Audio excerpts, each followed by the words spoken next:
Pastor!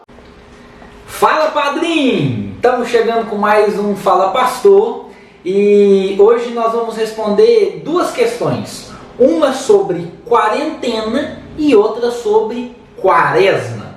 A primeira sobre quarentena. A pergunta é a seguinte: pastor, o que você diz para os irmãozinhos abençoados que estão quebrando a quarentena sem necessidade? Vai ser comido de bicho. Tá pecado. Tá errado. Vai pro inferno. Brincadeira.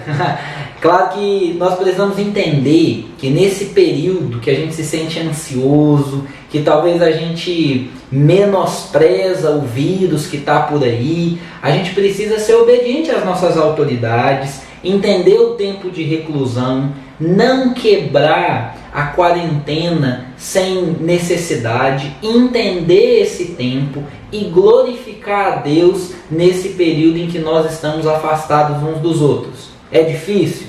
É demais. É ruim? Não tem base. Já deu? Para mim pode acabar. Mas a gente precisa ter paciência e esperar o agir de Deus, a soberana vontade dele, tudo isso em amor, na graça e na direção do Senhor. A próxima questão é sobre a quaresma.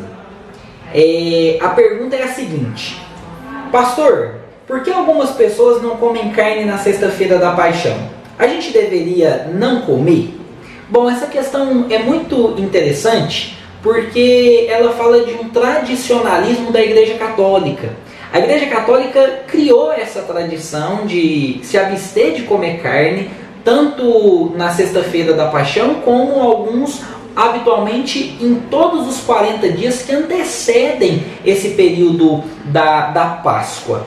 É uma tradição e não é uma tradição bíblica, não tem nada a ver com as Sagradas Escrituras, ficou como um rito da Igreja Católica que lembra do sacrifício de Jesus, lembra do sofrer na carne de Jesus e por isso se abstém de comer essa carne como uma penitência nesse período.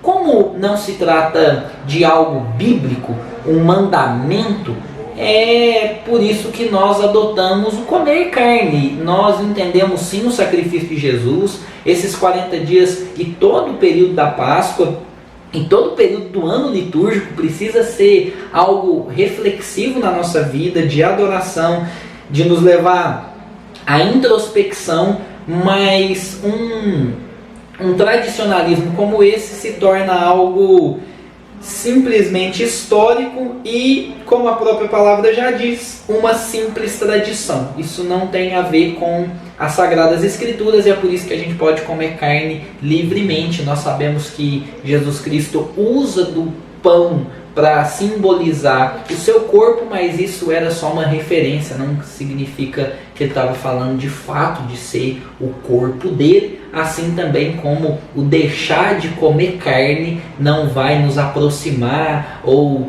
nos distanciar do sacrifício de Jesus Cristo. A gente precisa fazer isso em coração e espírito. Que Deus abençoe vocês e até o próximo Fala Pastor!